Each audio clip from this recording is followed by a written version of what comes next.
I understand you need to learn about gears. We sure do. What exactly is a gear? A gear is one of the oldest simple machines invented. In fact, it's a wheel and an axle, but with teeth. Teeth? What kind of teeth? I'll use these Lego gears to show you. That's cool.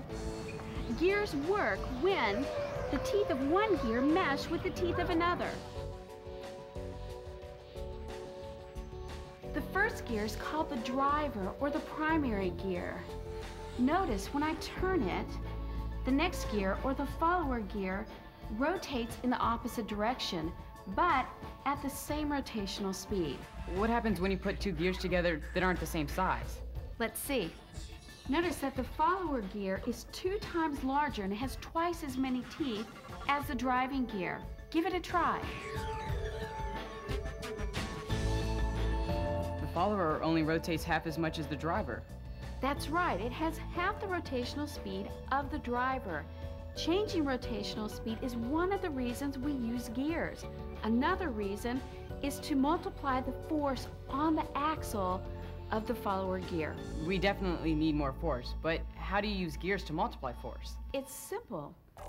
If you double the size of the follower gear, the force on the axle is twice what it used to be. Is it always that easy?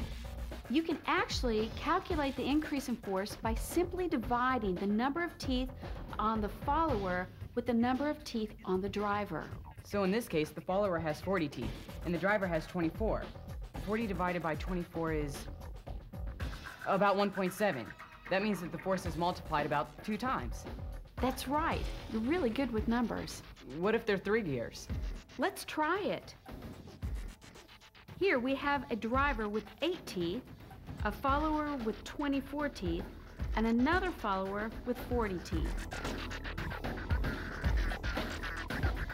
It looks like the driver gear goes around 5 times for every 1 time that the largest follower gear goes around. Good observation.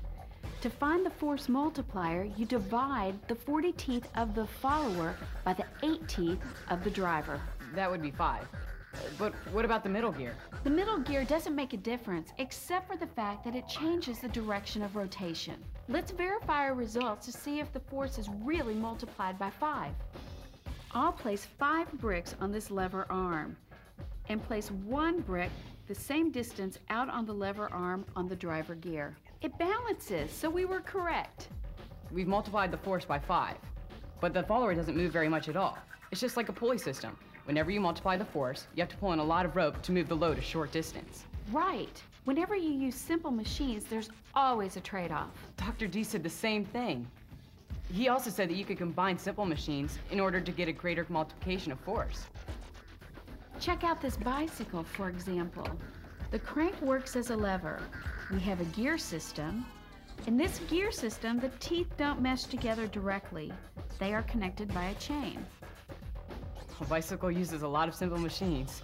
When you have more than one simple machine working together, like on the bicycle, it's called a compound machine. Here's another example. This crane is a combination of a crank or lever attached to a gear connected to pulleys. This is really cool.